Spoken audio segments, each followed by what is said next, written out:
This is the B-side, B-side, B-side, the marriage.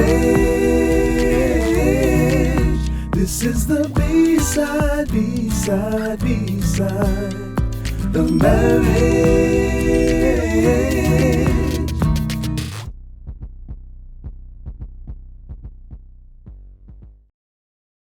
Hi, and welcome to another episode of the Bsideofmarriage podcast. My name is Rashonda Adams, and this is my husband, Jason. Yes, and this is a podcast where we talk about everything related to marriage, the A and B side, the good and the bad. So, and if this is your first time joining us, thank you, and we're glad to have you. Like I mentioned before, this is just a podcast where me and my husband, we talk about everything related to marriage, parenting, relationships, friendships, just everything. Everything. Everything. Yes. And we're not marriage therapists. Correct. Yet. But we have been in the marriage coaching and counseling space for over 12 years? Yeah, over 12 years. And so we've learned a lot, and we're just here to share what we know and to hopefully be able to help you. Yeah. No. All right. I got enough. What? Do you got enough? I got enough. Okay. Well, so the way we like to start each episode of our podcast is with either where we share a moment of the week, whether it be an A or a B side moment. So Jay, you're gonna go first. Always. What are you first. sharing? It's all good. I know. I don't know if it's an A or B, but I'm just gonna say It's a B side moment. Okay. So this weekend was my mother's birthday, so it was a little tough for me. So I'll just leave it at that. So that was kind of my B side for this week. I won't tap into nothing else. Okay. Well, so to kind of lighten the mood, because I don't want to go there. Yes, that's not what this episode's about. Well, actually, it is kind of. We'll talk about it. But no. So I'm gonna do a. Also, I don't know if mine's A or B. That's why I was like, mine's like in the middle. I didn't know. But mine is, so there's an A and a B side to it. Okay. So A side was that I got to experiment with a great new recipe for mimosas. Yes. And so it's the grown-up mimosa using Uncle Nearest, and it was fabulous, and it sneaks up on you, so it's great. The B side part of it was that I didn't get to, Jay didn't get to taste it because he was at work. Yeah, so that's the bad. That was like the not so fun part of it, but Gotcha. It was a great time. So yeah. See, if anybody's a drinker or likes brunch, it's a great mimosa. So go ahead, Google it, check it out. Okay. So with that being said, let's jump into today's topic, which is talking about taking care of aging parents as well as young kids, which is called the sandwich generation. Yeah.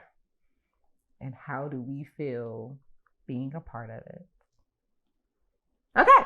So I thought you wanted me to go. No, that was like the intro. That's whatever. Okay. That's what we're gonna talk about. Okay. I have a lot of thoughts, so we'll get into it. Okay.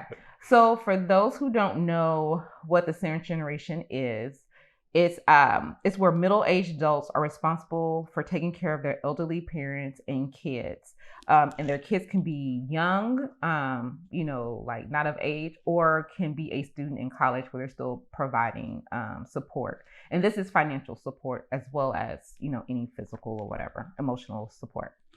And according to the Pew Research Center, that was done in 2012, if you're in the age range of 40 and 50s, 47% had elderly parents that were over the age of 65 and was taking care of kids as well. And then of that 47%, 15% of those were financially responsible for both sides. And so right now, the main thing is that basically because you're in the middle, you have to take care of older and younger. You're a sandwich and you're getting squeezed in. That's why they call it sandwich generation? That's why I call it the sandwich. And that's why now a lot of economists are just saying that middle age is really like feeling the squeeze because of COVID and how the pandemic kind of has impacted being like not just financially responsible, but making sure that elderly parents are staying safe and healthy throughout this pandemic. So the pandemic kind of brought additional concerns, and then there's this thing called inflation, which is a little out of control right now. So anyways, so we wanted to just talk to you guys about how we feel and what has been our experience being a part of this. Okay. Uh-huh. So with that being said, let's have a little story time where we're going to talk about basically how did we get here. Oh, I was like, this is story time. I was like, oh, okay. All right, so I guess I gotta. Oh, so you want me to I can tell it. I can start off this part, and you can insert whatever I forget. Gotcha. So when Jay and I got married, we always had the dream of when we start having kids, like when we start having our family, that our parents will live with us under one roof. Yeah. We were blessed that both sets of parents got along great. They were friends. So we were like, oh, we can all live under one roof and it'll be great because then they can help take care of the kids. So like free childcare, but as well as they'll be able to have those memories. Like our kids will have those memories because I wasn't blessed to have that relationship with my grandparents, only because both of my grandmothers had already passed when I was young.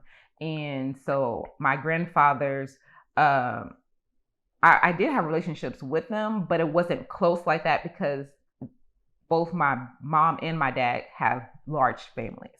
So it was just too many for, it was just too many for them to be able to have like that intimate, relationship with me. So, if we were able to, we wanted to be able to provide that experience and that bond with our kids and their grandparents. Okay. But then life happened. And so we tried to build a home where everybody would live in. Mm-hmm. There was drama there with the builder. Yes. We don't have to get into that. That's a whole home ownership is fun. Yeah. And then we ended up while we're in the process. So that was the one good thing about that home. We brought the grandparents along the process, basically from the very beginning. Yeah. Like they helped even select the floor plan. Yeah. They had already picked their rooms. They were going to help with the down payment because they believed that they always supported us in whatever way. So they were along the process with us in that. And so it came to a point where we put our old house on the market, not realizing that it would be sold within, we got an offer the next day, didn't we? Pretty much, yeah. Much. So we had to move out of the house much faster than we were expecting. And luckily we still owned a townhouse. A townhouse, yes. So we was able to actually just move back into the townhouse while we was building the house. So. Yes. So we were in the townhouse and you had 5 adults. Yes. 5 adults. No, 4 adults. Oh no, it was 5 adults. Yeah. I was gonna say because your mom. It's 5 adults. It was 5 adults. 5 adults and Aiden was 1, 2. No, he's probably 2. He was 2 going on 3. Yeah. Yes, because we had the birthday party. Yeah. Mm-hmm. So 2 going on 3. So so it's a lot of people in a 3-bedroom, 2,000 square feet townhouse. Yes. Yes. So we got to go. We got to know each other really well. Very well. But the good thing, I would say it was crazy because, there was like no personal space. Mm-hmm. But it's like we all were in there because we knew that was like, it was just it was a means to an end. And everybody was still excited about the house, whatever. But that's when we got the diagnosis for your mom, right? Oh, that, yeah. But it was beforehand, but that's when we moved her. No, she moved before. Oh yeah, in Grace. She moved. Groveton. Yeah, she moved in the house before we sold it. Mm-hmm. She had moved down because she was going to MD Anderson, and then when we moved into the house, it was just she was still going through chemo and all that stuff during that time. Yes, during the townhouse. Yeah. And actually, Aiden was older than that. Aiden was 4. Yeah, he was older. He was. Now you say he's 4 because yes, birthday party. I just remember his birthday party when he got the bike. He was 4. Oh yeah, I had to figure out where to put it. Yeah, because okay. He was 4. So and the reason why it's important that we kind of get the age of the kids correctly, because we also were pregnant. Yeah. And we and we didn't tell anyone, but when we went to, because his mom was always saying, when y'all are gonna get pregnant, you're gonna have a girl. Yeah. You're gonna have a girl. And so we was like, okay, we didn't know if we were gonna find out. I don't know why I lied to myself. I should have known. I always wanted to find out. But anyways, when we found out, we sat them down at the table and we were told, we told the grandparents, and they were like, and his mom was like, I already knew it. So yeah, she was like, I already knew pregnant is gonna be a girl. And we were like, okay, whatever. Because by that time we hadn't found out. We just knew we were pregnant. We just knew we was pregnant. Yeah. So, anywho. So I would say, life is going great. We're building a house.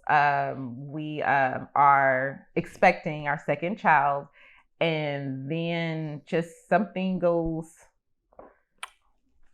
goes wrong. Like, it's just the treatments just. We don't know. We don't. Yeah. It's a very.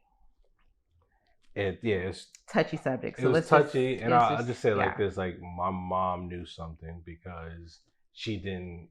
Shonda's mom, they had a good relationship, so my mom told her mom something, and not to tell us.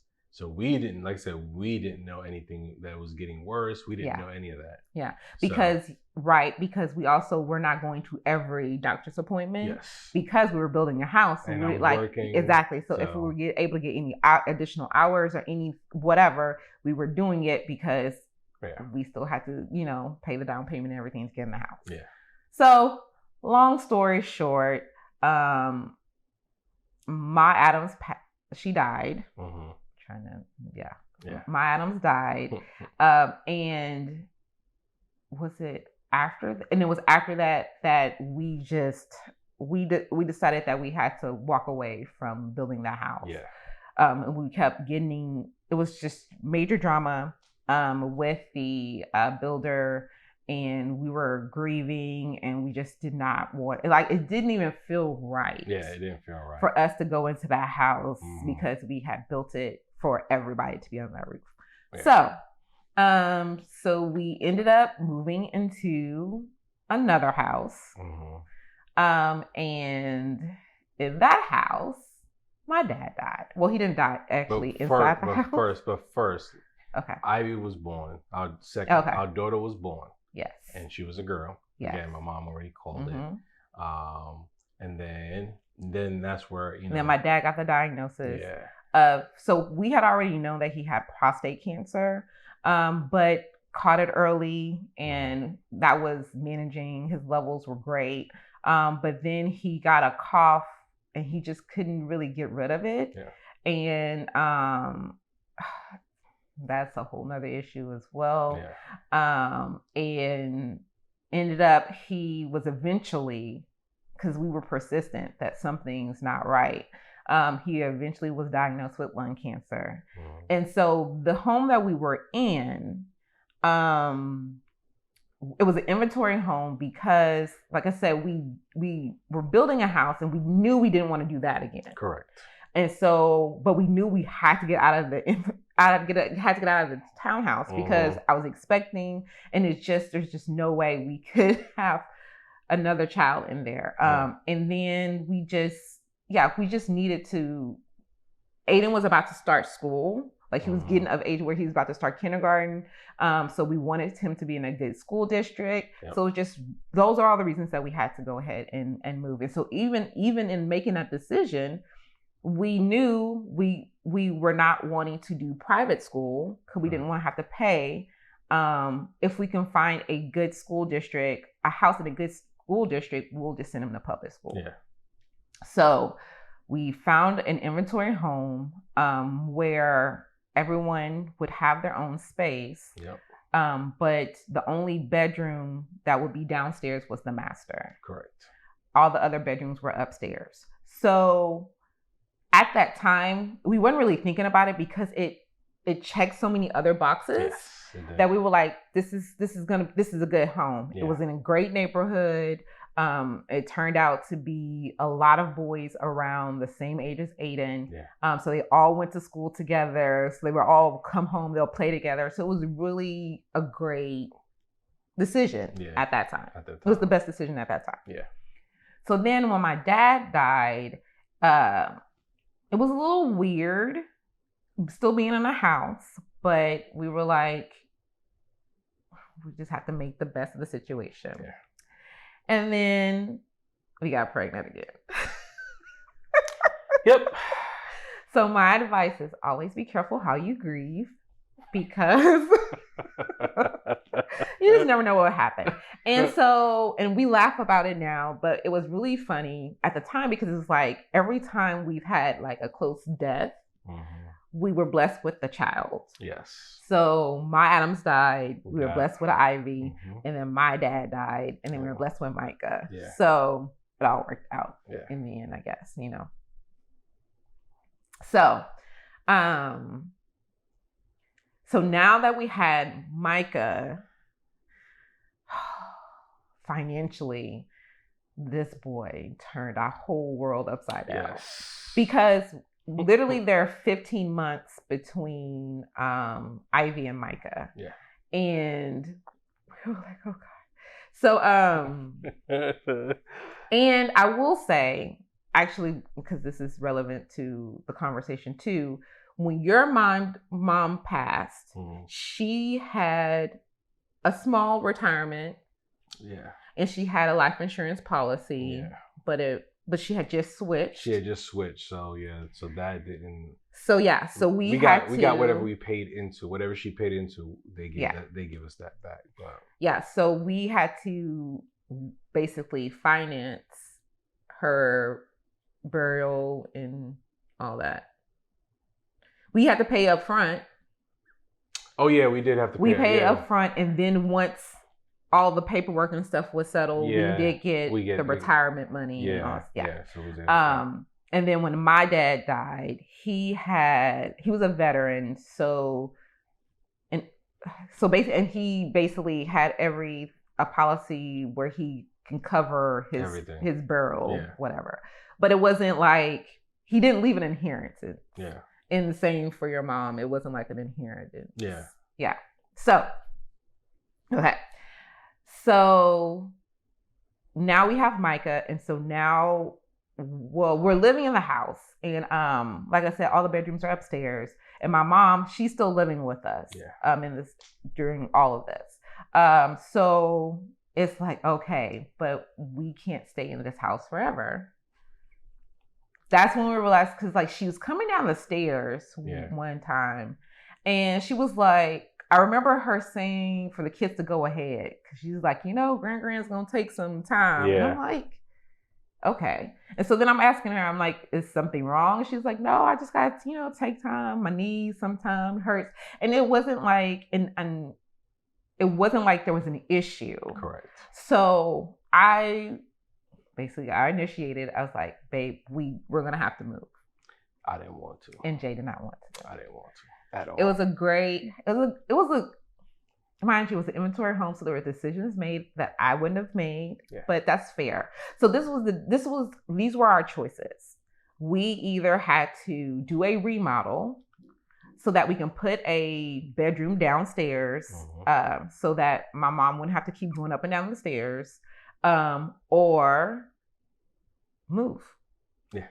And so when we looked at it, because this was not our forever home, when we would try to do a remodel, basically we were price ourselves out of the resale market. Because they wouldn't have that many bedrooms. Yes, we would end up having a 6-bedroom home, and it wasn't enough square footage to justify that number of bedrooms, and not even knowing if anybody would be interested in a home that has 6 bedrooms. Yeah. Because we would have to do some significant upgrades and remodeling to put a full bath and everything downstairs. So we decided that instead of spending all of that money in a remodel of a home, we were going to go and buy a home. Whew. We were going to go buy a home that would justify everybody. Like, it would be perfect for everyone. Also, it was a critical time because we only had Aiden in a school district. Like, he was in school. So it was like, if we were going to make this move, we need to make the move before Ivy went to school as well. Because I didn't want to, so there's a couple things. I didn't want them to have to switch schools in the middle of a school year. And then Jay did not want them to have to first of all, Jay didn't want to have to keep moving. He wanted us to have one house that the kids would be brought home from the hospital in all the way to their graduation. Pretty much. That's what I wanted. Right.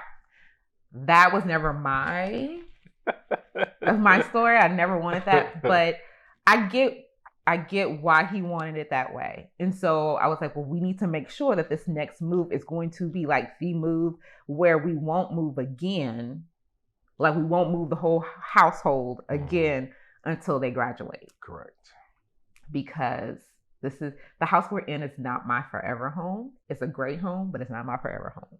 So, but the deal is, I said, until they graduate, don't space out. Don't space out on me. Come back.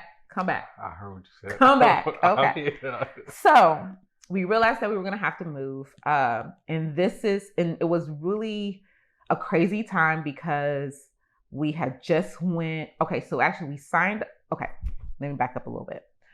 We have been looking at houses because what I was fine with doing resale. Like, it did not have to be a new construction or a new build home for me, as long as it checked all the boxes or had the bones, because I was definitely into HGTV. So I was like, as long as it has good bones, the worst house in the best neighborhood, I'm there for it. So I don't know where we will be living through these remodels, but that was my philosophy. And so I gave Jay a budget based on us buying a previously built home. And me and my realtor, we went out. I sweated. No, like I said, I was sweating still. And Jay went out. We were just not seeing what we wanted. And ideally, my ideal situation was that my mom would have like a separate living space, not just a bedroom that was downstairs with a bathroom, but she would have her own livable space. But still be a part of the house. So we were looking, nothing we saw really caught our eye. One place we did, and we were slow, and someone took it, but it must have been because it wasn't meant for us. The one with the backyard. Yeah, but you didn't like the kitchen. The kitchen was small. I love the kitchen. Remember, that's the one that I love, the kitchen. I thought you said it was small. No, that one that had a big kitchen with the butlers. Yeah. It had the double decker. I'm thinking of a different house then. Yes, okay. Yes. No, this is the one you didn't see. Oh, yeah. Okay. And that was the deal. By the time we remember, okay, sorry. No, you're right. This is a little side story. Yeah. But remember, I went with a realtor, and then when we came back, that other couple was looking at it. Yeah. And I was like, I think they're gonna put a house offer on the house. Mm-hmm. And they ended up, I'm assuming. You're assuming, yeah. But the way that it got possessive, like, cause like we pull up to the house and they're like looking and they're taking forever. And it's like we had an appointment. So we were like, we should be able to go see the house during our appointment. So anyways, so we didn't get that house, but was it meant to be? Yeah. So, so we were like, okay, so it looks like we're going to have to build. We did not want to go through this process again. So we were like, want to make sure that this floor plan is the floor plan for us. And then I don't know if our realtor brought it up or I was Googling. Anyways, I was introduced to,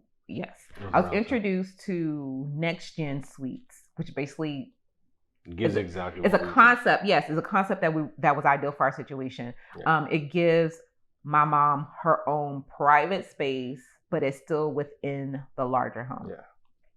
So, and I mean, she ended up getting like she has her own kitchenette, living room, bathroom, microwave, fridge, sink. Yes, she has everything but an oven. Yeah, so she has like living room. She has her own garage, her own entrance into her house. Yeah. It's just the space exactly what we was talking about. So. Yep. Yeah. So we were able to sign the contract before lockdown happened. Then we were quarantined, or we were delayed. Yeah. But we were still able to build, and then we were able to move in the end of 2020. So I guess I want to kind of fast forward the story because this is taking longer than I thought. So anyway, so basically we had to make a move. Also, we had a conversation with my mom about where, as she ages, where does she want to go? Yeah. Like, who does she? I shouldn't say where does she want to go. Okay, so I'm not the only child. I have an older brother and sister. So I was asking my mom, where does she want to live as she ages? Because we also too didn't want to invest in this style of house if she was like, oh, I'm planning on moving in with your brother or your sister in a couple years. Mm-hmm. I'm like, no, man, I don't think so. You're gonna stay here. So yeah, so because she said that she was gonna stay with us for the long term, then I'm like, okay, so then we need to find a floor plan and put in the features that will make, as she ages, easier for if we need additional assistance, or whatnot, we have the house set up for it. Correct. Okay. And then the great thing is that she's in great health right now. So it's like, so now she gets to enjoy all these benefits before, we get to that situation. Correct. Whereas previously we didn't have that choice. Yeah, we didn't. Like with your mom, trying to help her up and down the stairs was ridiculous. Yeah. Even my dad, he's coming down up and down the stairs. So we were never in a situation to be able to do this for them while they were and while they were in the healthier side of things. Yeah. So that brings us to where we are now. So now we're in the new house. I mean, we're in the new house. Also, so now we are in a so I guess now we can just tell them kind of about some of our financial goals and why we kind of feeling the squeeze. Okay. We started our financial independence journey back in 2018. Mm-hmm. Not really knowing what that would consist of. All we knew is we wanted to get out of debt. That was the main thing. Yes. We just wanted to get out of debt. And then in 2019 is when we were introduced to FIRE. Mm-hmm. Well, I was introduced and I drug you along. Oh, Lord. Yeah. So FIRE is, for those who don't know, it stands for Financial Independence Retire Early. And so we were trying to figure out if that would be a good fit for us. And with all the other responsibilities, we were just like, we can't retire early. And I don't even know if that was something we wanted to do. So anyway, so our focus is on financial independence because we want to be debt-free and to be financially stable to where our finances give us freedom and options. Correct. We want options for not just us. well, not just our kids, because I think a lot of people focus on, oh, we want to do this for our kids, but I also want to enjoy my money too. Like, I want to enjoy my life too. I don't want to just make it great for them, and then I'm up in heaven like, oh, they have a great life. I wish I would have had some. No. So that is now our focus. So that would consist of us like paying off this house early. Correct. And then for us being able to be debt free and have. So then there's a conversation about what are we going to do for our kids with their education.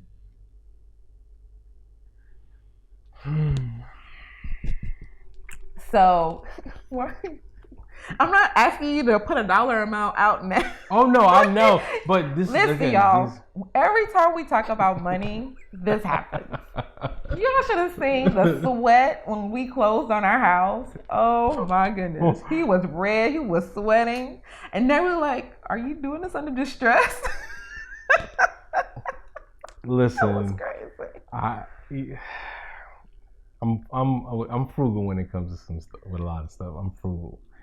I don't want to spend money. Yes. I want to, it's not that I want to hold on to it. It's just like I don't want to spend it. Like he doesn't like spending large amounts. Yes. Now, if it seeps out, he's like, okay. Yeah, but big chunks. No, like, it just. I don't know how to explain it. It's just a lot, large sums of money. It's like, So with the kids, like I have this. We've talked about this, but we have, yes.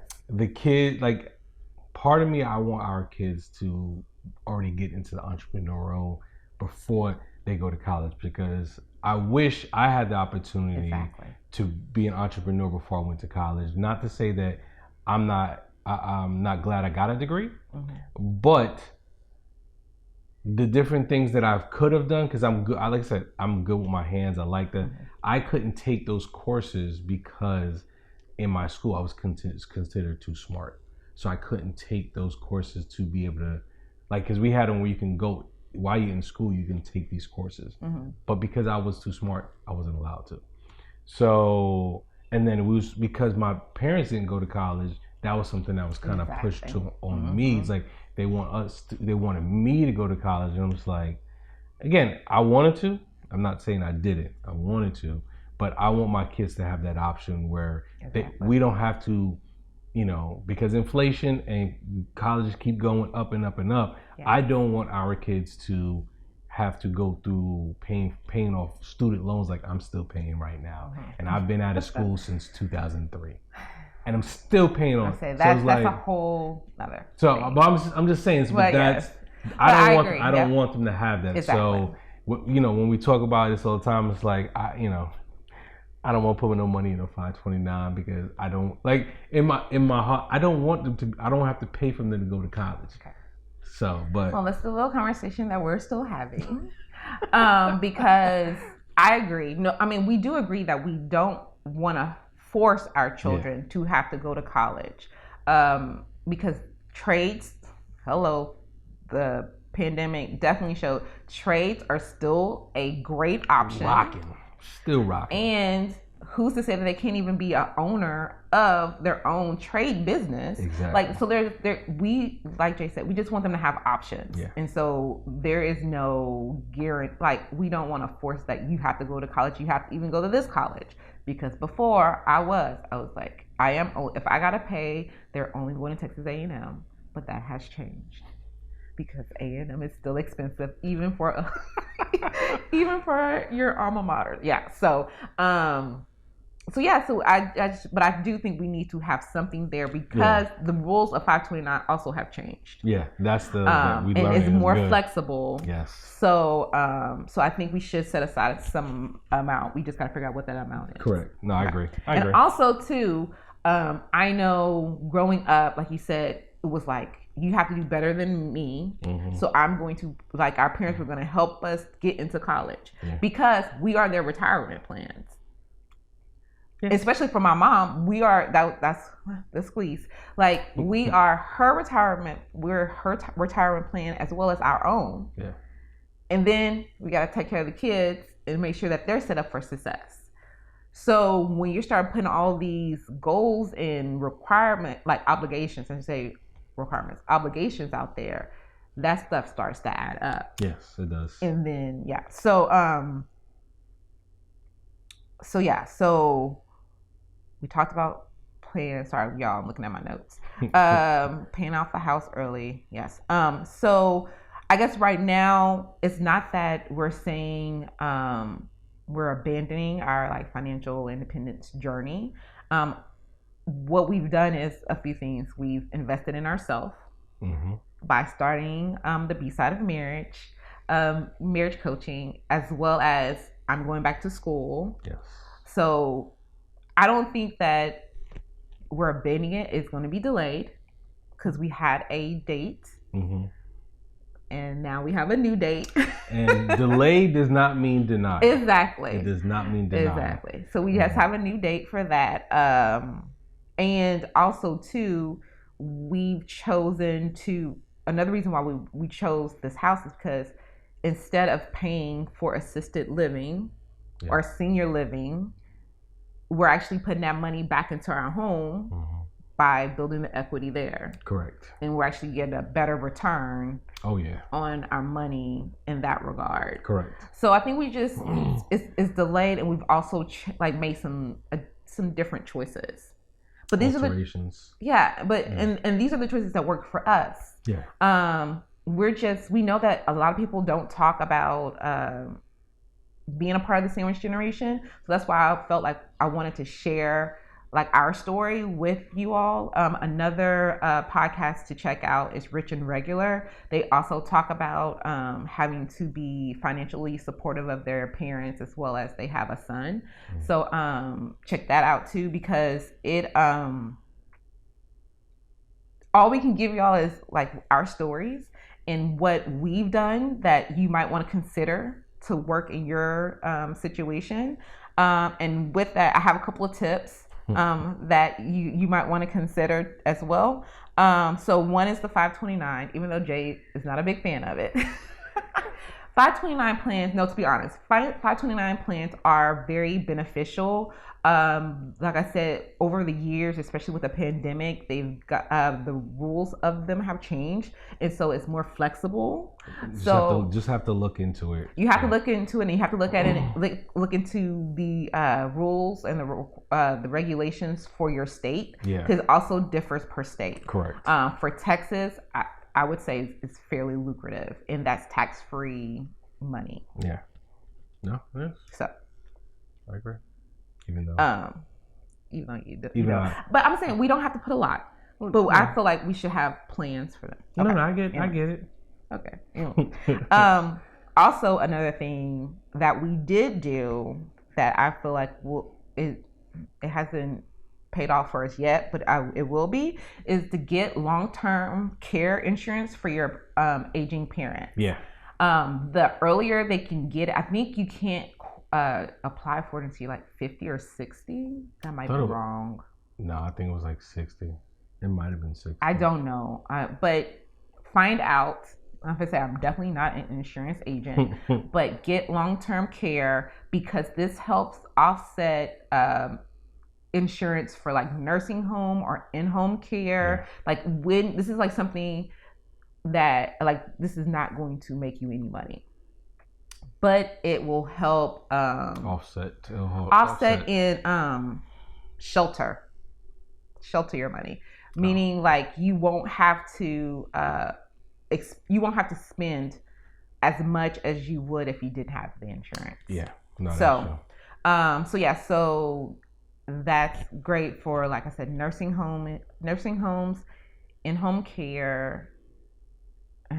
There's like all of that. Anyways, look into it, especially look into it for look into the age in which you can get it, because that is very beneficial to have that, like I said, that insurance there, that you know that you don't have to pay out of pocket, because it will just it is very expensive. It's gonna lessen the load that you're gonna have to already contribute to, but it's gonna lessen it, so you're not having to come out of your pocket a lot more. Yes. You know, so it does help. You know? Right. So just like I said, shop around. Don't just find the first one. Shop around and see the different ones. Get some different rates. Give different rates just to see what it's going to be. But it's definitely going to be something that's going to help you out in the long run, basically. Yep. And so this is something we haven't implemented yet, but will be. Is setting up a brokerage account. Basically naming. So I follow like all of the financial advisors, especially those that support financial independence and that's just being responsible for your money. So a lot of them are of the philosophy of having different checking accounts, basically naming different checking accounts or savings accounts for whatever that goal is. Mm-hmm. So like if you have a bill, like if you're paying bills, you will have a checking account where that's the only account where the money is used to pay, the bills. Mm-hmm. And then if you're savings for a vacation, you'll have a saving account that is saving for vacation. So all that money that's in that account only goes to vacation versus like going back to school or whatever your buckets are. But basically each category you have will have its own account. So we want to apply that philosophy with our brokerage accounts. Mm-hmm. So we want to have a brokerage account for mom expenses because there will be expenses. And because she's told us that she doesn't want to go to a nursing home. Y'all pray for her. I was like, Mom, you have to understand. There's just going to be some things that can't be done in the home. Yeah. And she's like, well, then y'all going to have to figure it out. So she's going to have her own brokerage account. So that way, if a situation, because we were trying to think about it, we're still torn between just it being an online savings account versus a brokerage. Yeah. But I think we're probably going to do brokerage. You're going to have to do brokerage, yeah. Yeah, because I feel like we have some time. My mom is of the lineage where they live for a very long time. So I think we have time. Oh, goodness. Yes, I think we have time. So, and then we will also have like brokerage accounts for our kids. And this is also, because like I said, this is a way we get to maximize on, the stock market. And then, but understanding that we will have to pay taxes on the stuff that we withdraw. But we're willing to do that for that. Yeah, because this is not, especially the kids. So the kids' accounts are going to be, yes, we want to do like a 529 for that education, but we also want to have accounts for them to help them when they make their life choices. Like they want to buy a house, or they want to, if they have an idea and they need some investment money, we want to have that set aside for them. Yeah. So we want them to be able to, or not just that. It's like even when they want to get a car, it's like it's something that we have been helping them save, like the money that they're earning from, their chores and stuff. It's something we've been putting away. So it's money that they don't know they have, and it's like, okay, let's get you a car. I'm not saying a brand new car, but a car. It'll be a car, and then we can pull from that. So yes. So the one great thing also is this 529s. You can also use that to pay for daycare now. We're blessed that we no longer have full daycare fees because all of our kids will be going to school in the fall. Yeah. God is good. So we got a few more years until we get all that money back. No. So, well, I mean, at least we just don't have to worry about that right now. Yeah. So I think that's all I got. It can be stressful, but it is also a blessing that we're in this position, that we're dealing with, this kind of thing. Our kids have, a great relationship with my mom because she's right there. And they actually sometimes the youngest definitely treats her apartment as his secret, or his apartment. But those are the things, like those memories and stuff are way more than whatever the cost. Yeah. Is, that it takes to run this household. Exactly. So Although at times it feels like a lot of pressure, but I know that we got it. Mm-hmm. So I guess that's everything. I think that's it. That's all I got. All right. Well, so you close out.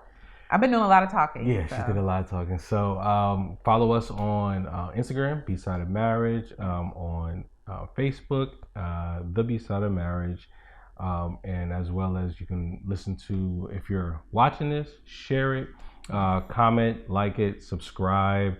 Let it, in the comments, let us know any topics you would like us to talk about, that we can assist or give you guys some tools of how we've gone through it. And then as well as if you're, let people know this is on Spotify, this is on Apple Music as well. Apple Podcasts. What did I say? Apple Music? Yeah. Oh, so Apple Podcasts. Sorry. There's no singing done. Did I miss anything or is that everything? I mean, that's it. All right, y'all. Until next time. See y'all later. Peace. Peace.